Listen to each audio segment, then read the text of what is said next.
Hello and welcome to yet another episode of First Drop Theatre's Slam Dunk Saturdays, a series in which we look at the lessons from the world of sports that can be applied to the corporate world.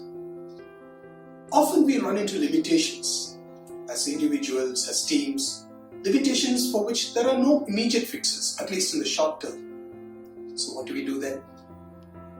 When Gary Kirsten was appointed the coach of the Indian cricket team in December 2007, one of the goals that he had listed down was to make India the number one ranked test team in the world. Paddy Upton, who was the mental conditioning coach, in his book recollects how he and Kirsten had sat down to formulate a strategy towards this goal.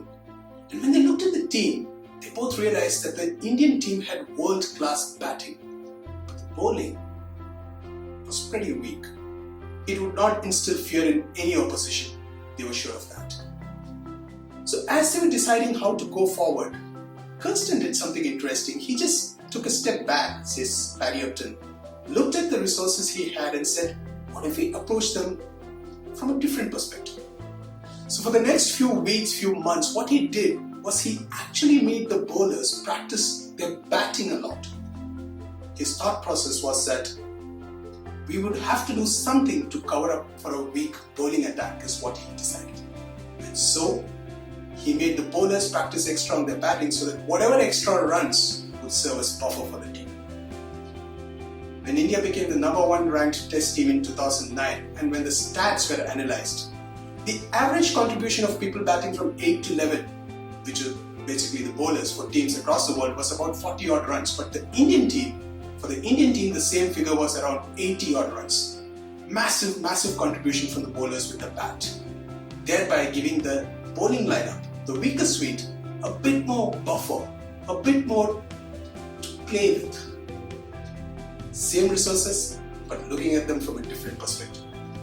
How often in our organizations does this happen?